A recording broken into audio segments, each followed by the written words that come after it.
Hi, ಈ ವಿಡಿಯೋದಲ್ಲಿ ನಾನು ನಿಮಗೆ ಗೂಗಲ್ ಕ್ಲೌಡಿಗೆ ಇಂಟ್ರೊಡಕ್ಷನ್ ಕೊಡ್ತೇನೆ. ಮತ್ತೆ ನಾವು ಗೂಗಲ್ ಕ್ಲೌಡಿಗೆ ಜಾಯಿನ್ ಆಗಿ ಯಾವ ರೀತಿ ಫ್ರೀ ಟೈರ್ ಅಂತ ಹೇಳಿದ್ರೆ ನಿಮಗೆ ಕೆಲವು ಸರ್ವಿಸಸ್ಗಳು ಗೂಗಲ್ ಅಲ್ಲಿ ಫ್ರೀಗೆ ಸಿಗ್ತವೆ. ಆ ಸರ್ವಿಸಸ್ ಗಳಿಗೆ ನಾವು ಯಾವ ರೀತಿ ಜಾಯಿನ್ ಆಗಬಹುದು, ಮತ್ತೆ ನಿಮ್ಗೆ ಒಂದು ಫ್ರೀ ಟ್ರಯಲ್ ಆಗಿ ಸ್ವಲ್ಪ ಕ್ರೆಡಿಟ್ ಗೂಗಲ್ ಕ್ಲೌಡ್ ಕೊಡ್ತದೆ.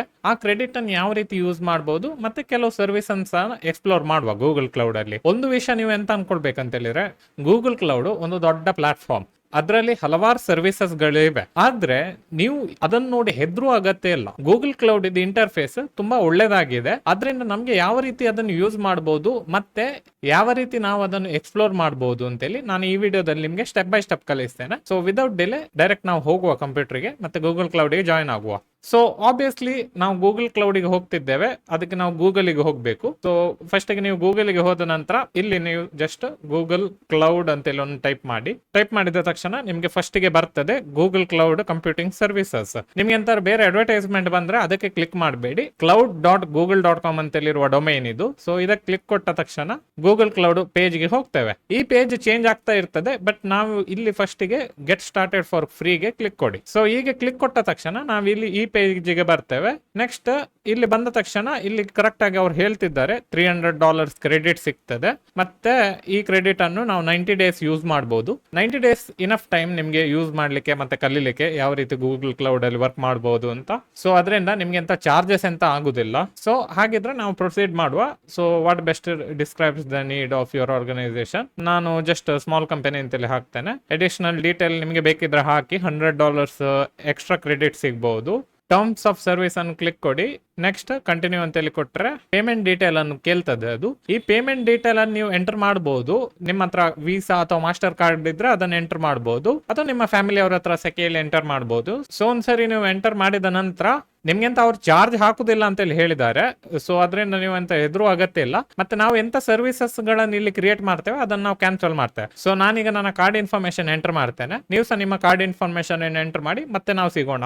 ಸೊ ಈಗ ನಂದು ಕಾರ್ಡ್ ಎಲ್ಲ ಲಿಂಕ್ ಆಯ್ತು. ಕಾರ್ಡ್ ಎಲ್ಲ ಲಿಂಕ್ ಆದ ತಕ್ಷಣ ಇಂಥ ಪೇಜಿಗೆ ನಾನು ಬಂದೆ. ಇದು ಗೂಗಲ್ ಕ್ಲೌಡ್ ಇದು ಡ್ಯಾಶ್ ಬೋರ್ಡ್. ನಾನು ಆಲ್ರೆಡಿ ಪ್ರಾಜೆಕ್ಟ್ ಕ್ರಿಯೇಟ್ ಮಾಡಿದ್ದೇನೆ. ನಿಮಗೆ ಪ್ರಾಬಬ್ಲಿ ಅದು ಪ್ರಾಜೆಕ್ಟ್ ಕ್ರಿಯೇಟ್ ಮಾಡ್ಲಿಕ್ಕೆ ಹೇಳ್ತದೆ. ಎಂತಾರ ಹೆಸರು ಕೊಡಿ, learning Google cloud GCP or ಎಂತಾರ ಹೆಸರು ಕೊಡಿ. ಅದಾದ ನಂತರ ನಾವು ನೆಕ್ಸ್ಟ್ ಗೂಗಲ್ ಕ್ಲೌಡ್ ಅನ್ನು ಕಲಿಯುವ. ಅದಕ್ಕಿಂತ ಮುಂಚೆ ಒಂದು ಹೇಳ್ತೇನೆ, ನಾನು ಈಗ ಪೇಮೆಂಟ್ ಪೇಜ್ ಅಲ್ಲಿ ನಂಗೆ ನನ್ನ ID ಕಾರ್ಡ್ ಮತ್ತೆ ಕಾರ್ಡ್ ಇದು ಡೀಟೇಲ್ ಅನ್ನು ಅಪ್ಲೋಡ್ ಮಾಡ್ಲಿಕ್ಕಿತ್ತು. ಸೊ ಅದನ್ನ ಮಾಡಿ ಸ್ವಲ್ಪ ಹೊತ್ತಾದ ನಂತರ ನಂಗೆ ಮೇಲ್ ಬಂತು, ನನ್ನ ಅಕೌಂಟ್ ಅಪ್ರೂವ್ ಆಗಿದೆ, ಇನ್ನು ಯೂಸ್ ಮಾಡಬಹುದು ಅಂತೇಳಿ ಹೇಳಿತ್ತು. ಸೊ ಅದರಿಂದ ನೀವು ಸ್ವಲ್ಪ ಡಿಲೇ ಆಗಬಹುದು ನಿಮಗೆ ಕಾರ್ಡ್ ಇನ್ಫಾರ್ಮೇಶನ್ ಎಂಟರ್ ಮಾಡಿ ನಿಮ್ಗೆ ಆಕ್ಸೆಸ್ ಮಾಡ್ಲಿಕ್ಕೆ, ಅಥವಾ ನಿಮ್ಗೆ ಡೈರೆಕ್ಟ್ ಆಕ್ಸೆಸ್ ಮಾಡ್ಲಿಕ್ಕೆ ಸಹ ಬಿಡುವರು, ಡಿಪೆಂಡಿಂಗ್ ಅಪಾನ್ ನೀವು ಯಾವಾಗ ಸೈನ್ ಅಪ್ ಮಾಡ್ತೀರಾ ಅದ್ರ ಮೇಲೆ. ನೀವು ಒಂದ್ಸರಿ ಸೈನ್ ಅಪ್ ಆದ ನಂತರ ನೆಕ್ಸ್ಟ್ ನಾವು ಇಲ್ಲಿ ಕ್ಲಿಕ್ ಕೊಟ್ರೆ ಇಲ್ಲಿ ಮೆನು ಓಪನ್ ಆಗ್ತದೆ. ಈ ಮೆನು ಅಲ್ಲಿ ನಮ್ಗೆ ಬೇಕಾದದ್ದು ಈಗ ಕಂಪ್ಯೂಟಿಂಗ್ ಇಂಜಿನ್. ನಾನು ಕಂಪ್ಯೂಟಿಂಗ್ ಇಂಜಿನ್ ಕೊಟ್ಟ ತಕ್ಷಣ ಇಲ್ಲಿ ಕಂಪ್ಯೂಟಿಂಗ್ ಇಂಜಿನ್ ಗೆ ಕ್ಲಿಕ್ ಕೊಡುವ. ನೆಕ್ಸ್ಟ್ ಕ್ಲಿಕ್ ಕೊಟ್ಟ ತಕ್ಷಣ ಇಲ್ಲಿ ಎನೇಬಲ್ ಅಂತೇಳಿ ಕ್ಲಿಕ್ ಕೊಡ್ತೇನೆ. ಬಿಲ್ಲಿಂಗ್ ರಿಕ್ವೈರ್ಡ್ ಅಂತೇಳಿ ಹೇಳ್ತದೆ. ಎನೇಬಲ್ ಬಿಲ್ಲಿಂಗ್ ಅಂತೇಳಿ ಸಹ ಮಾಡಿಬಿಡ್ತೇನೆ. ನಾನು ಬಿಲ್ಲಿಂಗ್ ಅಕೌಂಟ್ ಸಿಲೆಕ್ಟ್ ಮಾಡ್ಲಿಕ್ಕೆ ಹೇಳ್ತಾ ಉಂಟು. ನಾನು ಸಿಲೆಕ್ಟ್ ಮಾಡಿದೆ, ನಾನು ಬಿಲ್ಲಿಂಗ್ ಅಕೌಂಟ್ ಕ್ರಿಯೇಟ್ ಮಾಡಿದ್ದು. ಬಿಲ್ಲಿಂಗ್ ಅಕೌಂಟ್ ಅಂತ ಹೇಳಿದ್ರೆ ಅದೇ ನೀವು ನಿಮ್ಮ ಕಾರ್ಡ್ ಇನ್ಫಾರ್ಮೇಶನ್ ಎಲ್ಲ ಎಂಟರ್ ಮಾಡ್ತೀರಲ್ಲ ಅದ್ರ ವಿಷಯ. ಸೊ ಅಕೌಂಟ್ ಆಕ್ಟಿವೇಟ್ ಮಾಡ್ಲಿಕ್ಕೆ ಸ್ವಲ್ಪ ಹೊತ್ತಾಗ್ತದೆ. ನೀವು ಎನೇಬಲ್ ಅಂತ ಕ್ಲಿಕ್ ಕೊಟ್ಟ ತಕ್ಷಣ ಆಕ್ಟಿವೇಟ್ ಆದ ನಂತರ ನಿಮ್ಗೆ ಈ ಪೇಜ್ಗೆ ಬರ್ತದೆ. ಈ ಪೇಜ್ ಅನ್ನು ನೀವು ಈಗ ನೆಕ್ಸ್ಟ್ ಟೈಮ್ ಬರುವಾಗ ನೀವು ಎಂತ ಮಾಡ್ಬೋದು ಅಂತ ಹೇಳಿದ್ರೆ, ಇಲ್ಲಿ ಇದ್ರೆ ನೀವು ಜಸ್ಟ್ ಇದಕ್ಕೆ ಕ್ಲಿಕ್ ಕೊಟ್ಟು ಇಲ್ಲಿ ಕಂಪ್ಯೂಟರ್ ಇಂಜಿನ್ ಅಂತೇಳಿ ಕ್ಲಿಕ್ ಕೊಟ್ಟ ತಕ್ಷಣ ಆಬ್ವಿಯಸ್ಲಿ ಡೈರೆಕ್ಟ್ ಇಲ್ಲೇ ಬರ್ತದೆ. ನೆಕ್ಸ್ಟ್ ಈ ಸ್ಕ್ರೀನಿಗೆ ಬಂದ ನಂತರ ನೆಕ್ಸ್ಟ್ ನೀವು ಇಲ್ಲಿ ಕ್ರಿಯೇಟ್ ಇನ್ಸ್ಟೆನ್ಸ್ ಅಂತ ಹೇಳಿ ಕ್ಲಿಕ್ ಕೊಡಬಹುದು. ಕೊಟ್ಟ ತಕ್ಷಣ ಅದು ನಿಮ್ಗೆ ನೇಮ್ ಕೇಳ್ತದೆ. ಇಲ್ಲಿ ಇನ್ಸ್ಟೆನ್ಸ್ 1 ಅಂತೇಳಿ ಇರ್ತದೆ. ನಾನು ಇದಕ್ಕೆ ಮೈ GCP VM ಅಂತೇಳಿ ಹಾಕ್ತೇನೆ. ನೆಕ್ಸ್ಟ್ ಅದು ಕ್ಲಿಯರ್ಲಿ ಹೇಳ್ತದೆ ನಿಮ್ಗೆ ಎಷ್ಟು ಕಾಸ್ಟ್ ಇದಾಗ್ತದೆ ಅಂತ. ಆಬ್ವಿಯಸ್ಲಿ ನಮ್ಗೆ ಇಲ್ಲಿ ಕ್ರೆಡಿಟ್ ಸಿಕ್ಕಿದೆ, 24,000 ಸಮಥಿಂಗ್ ಕ್ರೆಡಿಟ್ ಸಿಕ್ಕಿದೆ. 91 ಡೇಸ್ ರಿಮೈನಿಂಗ್ ಅಂತೇಳಿ ಉಂಟು. ನೀವು ಇಲ್ಲಿ ಆಕ್ಟಿವೇಟ್ ಅಂತೇಳಿ ಕ್ಲಿಕ್ ಕೊಟ್ಟ ತಕ್ಷಣ ನಿಮಗೆ ಪೇಮೆಂಟ್ ಅದು ನಿಮ್ಮ ಕಾರ್ಡ್ ಇಂದ ಬಿಲ್ ಮಾಡ್ಲಿಕ್ಕೆ ಸ್ಟಾರ್ಟ್ ಮಾಡ್ತದೆ. At the moment card use ಮಾಡ್ಲಿಕ್ಕೆ ಕಾರ್ಡ್ ಇಂದ ಬಿಲ್ ಆಗ್ತಿಲ್ಲ ನಾವು. ಸೊ ನಾನೀಗ ಡಿಸ್ಮಿಸ್ ಅಂತೇಳಿ ಕೊಡ್ತೇನೆ. ನೆಕ್ಸ್ಟ್ ಇಲ್ಲಿ ಅದು ಕೇಳ್ತದೆ ಎಲ್ಲಿ ಇನ್ಸ್ಟೆನ್ಸ್ ಅನ್ನು ಕ್ರಿಯೇಟ್ ಮಾಡಬೇಕು ಅಂತ. ಆಬ್ವಿಯಸ್ಲಿ ನಾವು ಇಲ್ಲಿ ನಮ್ಮದು ಇಂಡಿಯಾ ಸರ್ಚ್ ಮಾಡುವ. ಇಲ್ಲಿ ಇಂಡಿಯಾ ಸರ್ಚ್ ಮಾಡಿದ್ರೆ ಡೆಲ್ಲಿ ಅಂತೇಳಿ ಉಂಟು. ಸೊ ಡೆಲ್ಲಿ ಅಥವಾ ನೀವು ಮುಂಬೈ ಸಹ ಯೂಸ್ ಮಾಡಬಹುದು. ನಾನು ಮುಂಬೈ ಕ್ಲಿಕ್ ಕೊಡ್ತೇನೆ. ಮತ್ತೆ ಝೋನ್ ಅನ್ನು ಡಿಫಾಲ್ಟ್ ಆಗಿ ಎಂತ ಬರ್ತದೆ ಅದನ್ನು ಸೆಲೆಕ್ಟ್ ಮಾಡಿ. ಇಲ್ಲಿ ಎಸ್ಟಿಮೇಟೆಡ್ ಹೇಳ್ತಾ ಉಂಟು $30 ಎಷ್ಟು ಆಗ್ತದೆ. ನಮಗೆ ಫ್ರೀ ಉಂಟು, ಸೊ ನಮಗೆ ತೊಂದರೆ ಇಲ್ಲ. ನೆಕ್ಸ್ಟ್ ಅದಾದ ನಂತರ ಇಲ್ಲಿ E3 ಅಂತೇಳಿ ಉಂಟು. ನೆಕ್ಸ್ಟ್ ಇಲ್ಲಿ E2 ಮೀಡಿಯಂ ಅಂತೇಳಿ ಉಂಟು. 2 CPU 4GB ಮೆಮೊರಿ ಸಿಗ್ತಾ ಉಂಟು. ನೀವಿಲ್ಲಿ ಇದನ್ನು ಚೇಂಜ್ ಮಾಡಿದ್ರೆ E2 ಮೈಕ್ರೋ ಅಂತೇಳಿ ಹಾಕಿದ್ರೆ ಇಲ್ಲಿ ಪ್ರೈಸಿಂಗ್ ಸಹ ಚೇಂಜ್ ಆಗ್ತದೆ. ಬಟ್ ನಿಮಗೆ ಇದು 1GB ರ್ಯಾಮ್ ಸಿಗ್ತದೆ, 2 CPU ಸಿಗ್ತದೆ. ಸೊ ಆಬ್ವಿಯಸ್ಲಿ $8 ಆಗ್ತದೆ ನಿಮಗೆ ಕಾಸ್ಟ್, ನಿಮಗೆ ಫ್ರೀ ಟ್ರಯಲ್ ಇರೋದಿದ್ರೆ. ಸೊ ಅದು ತಿಂಗಳಿಗೆ, ಬಟ್ ಅವರ್ಲಿ ಜಸ್ಟ್ $0.01 ಆಗೋದು, ಅದು ತುಂಬ ಕಡಿಮೆ. ಸೊ ಹಾಗಾಗಿರೋದ್ರಿಂದ ನೆಕ್ಸ್ಟ್ ನಾವು ಇಲ್ಲಿ ಆದ ನಂತರ ಸ್ವಲ್ಪ ಸ್ಕ್ರೋಲ್ ಮಾಡಿದರೆ ಕಾನ್ಫಿಡೆನ್ಷಿಯಲ್ VM ಸರ್ವಿಸ್ ಎಲ್ಲ ಕೇಳ್ತದೆ. ಇದೆಲ್ಲ ನಾವೆಂತ ಯೂಸ್ ಮಾಡ್ಬೇಕಂತೇಳಿಲ್ಲ. ಡಿಪ್ಲಾಯ್ ಕಂಟೈನರ್, ಈಗ ನೀವು ಡಾಕರ್ ಕಂಟೈನರ್ ಮತ್ತೆ ಹಲವಾರು ವಿಷಯಗಳು ಕಲ್ತಿರ್ಬೋದು, ಅದನ್ನು ಇಲ್ಲಿ ಡಿಪ್ಲಾಯ್ ಕಂಟೈನರ್ ಅಂತೇಳಿ ಯೂಸ್ ಮಾಡಿ ಡೈರೆಕ್ಟ್ ಇದಕ್ಕೆ ಡಿಪ್ಲಾಯ್ ಮಾಡ್ಬೋದು. ಬಟ್ ನಾವು ಎಟ್ ದ ಮೂಮೆಂಟ್ ಅದು ಯೂಸ್ ಮಾಡೋದಿಲ್ಲ, ನಾವು ಡೈರೆಕ್ಟ್ ಸ್ಕ್ರೋಲ್ ಮಾಡಿದ ನಂತರ ಇಲ್ಲಿ ಫೈರ್ ವಾಲ್ ಅಲ್ಲಿ ಅಲೋ HTTP ಟ್ರಾಫಿಕ್ ಮತ್ತೆ ಹಲೋ HTTPS ಟ್ರಾಫಿಕ್ ಅಂತೇಳಿ ಕ್ಲಿಕ್ ಕೊಡುವ. ನೆಕ್ಸ್ಟ್ ಕ್ರಿಯೇಟ್ ಅಂತೇಳಿ ಕ್ಲಿಕ್ ಕೊಡುವ. ಈಗ ಕ್ರಿಯೇಟ್ ಅಂತೇಳಿ ಕ್ಲಿಕ್ ಕೊಟ್ಟ ತಕ್ಷಣ ಇಲ್ಲಿ ನಮಗೆ ಇನ್ಸ್ಟೆನ್ಸ್ ಕಾಣ್ತಾ ಉಂಟು, ಸ್ಟೇಟಸ್ ಲೋಡಿಂಗ್ ಆಗ್ತಾ ಉಂಟು, ಇನ್ ಯೂಸ್ ಬೈ ಸಹ ಲೋಡಿಂಗ್ ಅಲ್ಲಿ ಆಗ್ತಾ ಉಂಟು. ಸೊ ಸ್ವಲ್ಪ ವೇಟ್ ಮಾಡೋಣ. ಓಕೆ, ಇನ್ಸ್ಟೆನ್ಸ್ ಕ್ರಿಯೇಟ್ ಆದ ತಕ್ಷಣ ಇಲ್ಲಿ ಸ್ಟೇಟಸ್ ರೈಟ್ ಮಾರ್ಕ್ ಬರ್ತದೆ. ಇದು ನಮ್ಮ ಇನ್ಸ್ಟೆನ್ಸ್ ಇದ್ ನೇಮ್, ಝೋನ್ ಬರ್ತಾ ಉಂಟು, ಇಂಟರ್ನಲ್ IP ಬರ್ತಾ ಉಂಟು, ಎಕ್ಸ್ಟರ್ನಲ್ IP ಬರ್ತಾ ಉಂಟು. ಈ ಎಕ್ಸ್ಟರ್ನಲ್ IP ತುಂಬಾ ಇಂಪಾರ್ಟೆಂಟ್ ನಮಗೆ, ಎಂತಕ್ಕಂತೇಳಿದ್ರೆ ಇದನ್ನು ಯೂಸ್ ಮಾಡಿ ನಾವು ನಮ್ಮ ಇನ್ಸ್ಟೆನ್ಸ್ಗೆ ಕನೆಕ್ಟ್ ಆಗ್ಬಹುದು. ಮತ್ತೆ ಇನ್ನೊಂದು ಕನೆಕ್ಟ್ ಆಗೋದು ಅಂತ ಹೇಳಿದ್ರೆ, ನಾವು ಯೂಶಲಿ ನಾವು ಕ್ಲೌಡಿಗೆ ಅಥವಾ ಲೈಕ್ ಯಾವ್ದಾದ್ರು ಒಂದು VM ಗೆ ಕನೆಕ್ಟ್ ಆಗೋದಾದ್ರೆ SSH ಗೆ ಕ್ಲಿಕ್ ಕೊಟ್ರೆ ಇಲ್ಲಿ SSH ಯೂಸ್ ಮಾಡಿಕೊಂಡು ಕನೆಕ್ಟ್ ಮಾಡ್ತದೆ ಅದು. ಸೊ ಸ್ವಲ್ಪ ಲೋಡ್ ಆಗ್ತಾ ಉಂಟು, ಇಲ್ಲಿ transferring SSH keys to VM ಅಂತೇಳಿ ಬರ್ತಾ ಉಂಟು. ಅದಾದ್ರ ಸೆಟಪ್ಗಳು ಮಾಡ್ತದೆ. ಅದಾದ ನಂತರ ನಾವು ನಮ್ಮ ಇನ್ಸ್ಟೆನ್ಸ್ಗೆ ಕನೆಕ್ಟ್ ಮಾಡ್ಬೋದು. ಸೊ ಇನ್ಸ್ಟೆನ್ಸ್ಗೆ ಕನೆಕ್ಟ್ ಮಾಡಿದ ತಕ್ಷಣ ನಮಗೆ ಈ ರೀತಿ ಕಾಣ್ತದೆ. ಇಲ್ಲಿ ನಾವು ನಾವು ಇದರ ಇನ್ಸ್ಟೆನ್ಸ್ ಒಳಗೆ ಇದ್ದೇವೆ. ಸೊ ಈ ಇನ್ಸ್ಟೆನ್ಸ್ ಅಲ್ಲಿ ನಾವು ಇಲ್ಲಿ sudo apt ಅಪ್ಡೇಟ್ ಅಂತೇಳಿ ಕೊಟ್ರೆ ಅಪ್ಡೇಟ್ ಮಾಡ್ತಾ ಉಂಟು. ನೆಕ್ಸ್ಟ್ ನಿಮಗೆ ಆಲ್ರೆಡಿ ನಿಮಗೆ VM ಬಗ್ಗೆ ಗೊತ್ತಿದ್ರೆ, ನೀವು ಉಬುಂಟು ಸರ್ವರ್ ಅಥವಾ ಫೆಡೋರಾ, ಡೆಬಿಯನ್ ಯಾವ್ದಾದ್ರು ಯೂಸ್ ಮಾಡಿದ್ರೆ ನಿಮ್ಗೆ ಗೊತ್ತಾಗ್ತದೆ ಇದೆಂತ ಅಂತ. ನಾನು ತುಂಬ ಸರಿ ನನ್ನ ವೀಡಿಯೋಸಲ್ಲಿ ಹೇಳ್ತಾ ಇರ್ತೇನೆ, ನೀವು ಕ್ಲೌಡ್ ಕಲೀರಿ, ಕ್ಲೌಡಲ್ಲಿ VM ಕಲೀರಿ. ಇದೇ VM, ಇದರಲ್ಲೇ ನಾವು ಕಲೀಲಿಕ್ಕೆ ಆಗೋದು. ಇದೇ ನಮ್ದು VM. ಸೊ ವರ್ಚುವಲ್ ಮೆಷಿನ್ ಕ್ಲೌಡಲ್ಲಿ ಇರೋದು. ಇದರದೊಂದು ಬೆನಿಫಿಟ್ ಅಂತ ಹೇಳಿದ್ರೆ, ನಾವು ಈ ಕ್ಲೌಡನ್ನು ಎಲ್ಲಿಂದ ಬೇಕಾದ್ರೆ ಆಕ್ಸೆಸ್ ಮಾಡ್ಬೋದು. ಸೊ ನಂಗೀಗ ಒಂದು ತೋರಿಸ್ಬೇಕು ನಿಮ್ಗೆ ಎಂತ ಅಂತ ಹೇಳಿದ್ರೆ, ಇಲ್ಲಿ ನಾನು sudo apt ಇನ್ಸ್ಟಾಲ್ Nginx ಅಂತೇಳಿ ಕ್ಲಿಕ್ ಕೊಡ್ತಿದ್ದೇನೆ. ಎಸ್ ಅಂತೇಳಿ ಕೊಟ್ಟೆ, ಸ್ವಲ್ಪ ಹೊತ್ತಾಗ್ತದೆ. ನೆಕ್ಸ್ಟ್ Nginx ಒಂದು ವೆಬ್ ಸರ್ವರ್. ಸೊ ಈ ವೆಬ್ ಸರ್ವರ್ ಅನ್ನು ಯೂಸ್ ಮಾಡಿ ನಾವು ವೆಬ್ಸೈಟ್ಸ್ಗಳು ಬಿಲ್ಡ್ ಮಾಡ್ಲಿಕ್ಕೆ ಆಗ್ತದೆ. ಸೊ ಇದು ಇನ್ಸ್ಟಾಲ್ ಆಯಿತು. ನಾನೊಂದ್ಸರಿ ಕ್ಲಿಯರ್ ಅಂತೇಳಿ ಯೂಸ್ ಮಾಡಿ ಸ್ಕ್ರೀನ್ ಅನ್ನು ಕ್ಲಿಯರ್ ಮಾಡಿದೆ.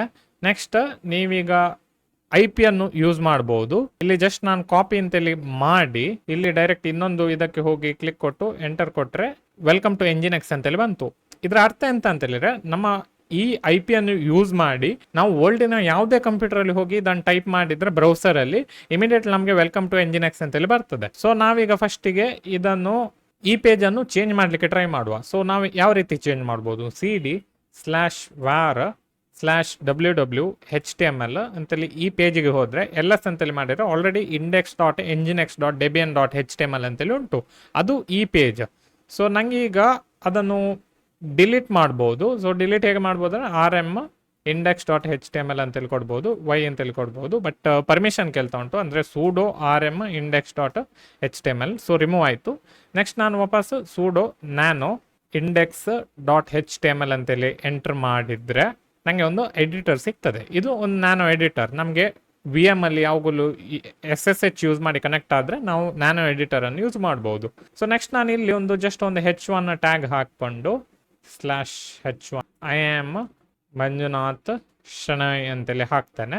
ನೆಕ್ಸ್ಟ್ ಇದನ್ನು ಕ್ಲೋಸ್ ಮಾಡ್ಲಿಕ್ಕೆ ನೀವು Ctrl+X ಅಂತೇಳಿ ಒತ್ತಬೇಕು. ನೆಕ್ಸ್ಟ್ Y ಅಂತೇಳಿ ಟೈಪ್ ಮಾಡಬೇಕು. ನೆಕ್ಸ್ಟ್ ವಾಪಸ್ ಎಂಟರ್ ಕ್ಲಿಕ್ ಕೊಡಬೇಕು. ಈಗ ನಾನು ಇಲ್ಲಿ ಲೋಡ್ ಮಾಡಿದರೆ hello I am Manjunath Shenoy ಅಂತೇಳಿ ಬರ್ತದೆ. ನೆಕ್ಸ್ಟ್ ನೀವು ಈ IP ಅನ್ನು ಯೂಸ್ ಮಾಡಿ ಡೊಮೈನಿಗೆ ಕನೆಕ್ಟ್ ಮಾಡಿದರೆ ನಿಮಗೆ ಆ ಡೊಮೈನನ್ನು ಯಾರು ಯೂಸ್ ಮಾಡ್ತಾರೆ ಅವರಿಗೆ ಇಮಿಡಿಯೇಟ್ಲಿ ನಿಮಗೆ ಈ ವೆಬ್ಸೈಟ್ ಕಾಣಲಿಕ್ಕೆ ಸ್ಟಾರ್ಟ್ ಆಗ್ತದೆ. ಸೊ ಹಾಗಾಗಿರೋದ್ರಿಂದ ಗೂಗಲ್ ಕ್ಲೌಡ್ ಪ್ಲಾಟ್ಫಾರ್ಮ್ ತುಂಬ ಯೂಸ್ಫುಲ್. ನೆಕ್ಸ್ಟ್ ನಿಮಗೆ ಇಲ್ಲಿ Htop ಅಂತೇಳಿ ಕೊಟ್ಟರೆ ನಿಮಗೆ ಇದು ಕಾಣ್ತದೆ. ಬಟ್ Htop ಇದರಲ್ಲಿ ಇನ್ಸ್ಟಾಲ್ ಆಗಿರಲಿಲ್ಲ. ಯೂಶಲಿ ಉಬುಂಟು ಅಲ್ಲಿ ಇನ್ಸ್ಟಾಲ್ ಆಗಿರ್ತದೆ. ನಾವು ಈಗ ಸೆಲೆಕ್ಟ್ ಮಾಡಿದ್ದು ಅವ್ರದ್ದು ಗೂಗಲ್ ಕ್ಲೌಡ್ ಅವ್ರದ್ದು ಮೆಷಿನ್. ಸೊ ನಾನು ಈಗ ಇಲ್ಲಿ sudo apt ಇನ್ಸ್ಟಾಲ್ Htop ಅಂತೇಳಿ ಕೊಟ್ಟು ವಾಪಸ್ Y ಅಂತೇಳಿ ಕೊಟ್ಟರೆ ಈಗ ನಮಗೆ Htop ಇನ್ಸ್ಟಾಲ್ ಆಗ್ತದೆ. ಸೊ ನಾನೀಗ Htop ಅಂತೇಳಿ ಕೊಟ್ಟರೆ ನಮಗೆ ಇದು ಕ್ಲಿಯರ್ಲಿ ತೋರಿಸ್ತಾ ಉಂಟು.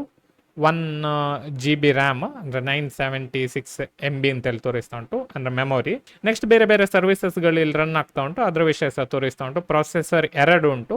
ಸೊ 0 ಮತ್ತು 1 ಇದು ಪ್ರೊಸೆಸರ್. ನೆಕ್ಸ್ಟ್ ನಾನೀಗ Q ಅಂತೇಳಿ ಕೊಟ್ಟರೆ ಇದು ಕ್ವಿಟ್ ಆಗ್ತದೆ. ನೆಕ್ಸ್ಟ್ ಇಲ್ಲಿ ಎಕ್ಸಿಟ್ ಅಂತೇಳಿ ಕೊಟ್ಟರೆ ನಾವು SSH ಎಕ್ಸಿಟ್ ಆಗ್ತದೆ.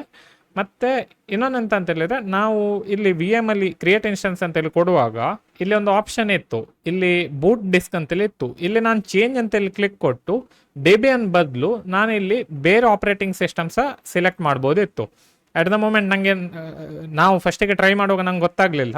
ಬಟ್ ನೀವಿಲ್ಲಿ ಉಬುಂಟು ಅಂತೇಳಿ ಕ್ಲಿಕ್ ಕೊಟ್ಟರೆ ಇದು ಕ್ಲಿಯರ್ಲಿ ಹೇಳ್ತದೆ 22.04 LTS ಈ ವರ್ಷನ್ ಒಳ್ಳೆ ವರ್ಷನ್. ನೆಕ್ಸ್ಟ್ ನಾನಿಲ್ಲಿ ಸಿಲೆಕ್ಟ್ ಅಂತೇಳಿ ಕೊಟ್ಟರೆ ಸೊ ನೀವು ಇಲ್ಲಿ ಆರ್ಕಿಟೆಕ್ಚರ್ ಎರರ್ ಬರ್ತಾ ಉಂಟು. ಸೊ ನಾನೀಗ ARM 64ಗೆ ಸಿಲೆಕ್ಟ್ ಮಾಡಿದ್ದೇನೆ, ಅದನ್ನು ನಾನು ಆ್ಯಕ್ಚುಲಿ ಉಬುಂಟು 64ಗೆ ಕ್ಲಿಕ್ ಕೊಟ್ಟು ನೆಕ್ಸ್ಟ್ ಇಲ್ಲಿ ಸಿಲೆಕ್ಟ್ ಅಂತೇಳಿ ಕೊಟ್ಟರೆ ಇಮಿಡಿಯೇಟ್ಲಿ ನಮಗೆ ಉಬುಂಟು 22.04 ಸಿಗ್ತದೆ. ಸೊ ಅದನ್ನು ನನಗೆ ಆಗ ಹೇಳಲಿಕ್ಕೆ ಮರ್ತೋಯ್ತು. ಬಟ್ ಎನಿವೇಸ್ ನಿಮಗೆ ಇನ್ಸ್ಟೆನ್ಸ್ಗಳು ಕ್ರಿಯೇಟ್ ಮಾಡೋದು ಹೇಗೆ ಅಂತೇಳಿ ಕಲಿಸಿದೆ. ನೆಕ್ಸ್ಟ್ ಇನ್ನೊಂದು ಇಂಪಾರ್ಟೆಂಟ್ ವಿಷಯ ಅಂತಂತೇಳಿದ್ರೆ ನಾವೀಗ ಕ್ರಿಯೇಟ್ ಮಾಡಿದ ಇನ್ಸ್ಟೆನ್ಸನ್ನು ನಾವು ಡಿಲೀಟ್ ಮಾಡಬೇಕು. ಸೊ ನಾನೀಗ ಇಲ್ಲಿ ಸ್ಟಾಪ್ ಅಂತೇಳಿ ಕೊಡ್ತೇನೆ. ಸ್ಟಾಪ್ ಅಂತೇಳಿ ಕೊಟ್ಟ ತಕ್ಷಣ ನಮ್ಮದು ಬಿಲ್ಲಿಂಗ್ ಸ್ಟಾಪ್ ಆಗೋದಿಲ್ಲ. ನಾವು ಯಾವತ್ತೂ ಇಲ್ಲಿ ಹೋಗಿ ಡಿಲೀಟಿಗೆ ಕ್ಲಿಕ್ ಕೊಡಬೇಕು. ಡಿಲೀಟ್ ಕೊಟ್ಟರೆ ಮಾತ್ರ ಅದು ಆ್ಯಕ್ಚುಲಿ ಇನ್ಸ್ಟೆನ್ಸ್ ಡಿಲೀಟ್ ಆಗ್ತದೆ. ಸ್ವಲ್ಪ ಹೊತ್ತು ತಗೊಳ್ತದೆ ಡಿಲೀಟ್ ಆಗಲಿಕ್ಕೆ, ಮತ್ತು ಡಿಲೀಟ್ ಆದ ತಕ್ಷಣ ಅದು ಹೇಳ್ತದೆ ಡಿಲೀಟ್ ಆಗಿದೆ ಅಂತ. ಸೊ ಅದು ಸ್ವಲ್ಪ ಟೈಮ್ ತಗೊಳ್ತದೆ. ಮತ್ತು ಒಂದ್ಸರಿ ಇಲ್ಲಿ ಸ್ಟೇಟಸ್ ಅದು ಚೇಂಜ್ ಆಗ್ತದೆ ಡಿಲೀಟ್ ಆದ ತಕ್ಷಣ. ಸೊ ಸ್ಟೇಟಸ್ ಚೇಂಜ್ ಆದ ತಕ್ಷಣ ನಮಗೆ ಇದು ಬಿಲ್ ಆಗೋದು ಸ್ಟಾಪ್ ಆಗ್ತದೆ. ಸೊ ಎಂತ ನಮಗೆ ಚಾರ್ಜಸ್ ಆಗೋದಿಲ್ಲ. ಇಲ್ಲದಿದ್ದರೆ ನೀವೀಗ ಸ್ಟಾರ್ಟ್ ಮಾಡದೆ ಇದನ್ನು ಡೈರೆಕ್ಟ್ ನೀವು ಈ ಬ್ರೌಸರನ್ನು ಕ್ಲೋಸ್ ಮಾಡಿದರೆ ನಿಮಗೆ ಚಾರ್ಜಸ್ಗಳು ಬೀಳುವ ಚಾನ್ಸಸ್ ಉಂಟು. ಆಬ್ವಿಯಸ್ಲಿ ನಮ್ಮದು ಬಿಲ್ಲಿಂಗ್ ಎನೇಬಲ್ ಆಗಿಲ್ಲ. ಸೊ ಅವರು 24,000 rupees ಕೊಟ್ಟಿದ್ದಾರೆ, ಅದರಿಂದಲೇ ಕಟ್ ಆಗ್ತದೆ.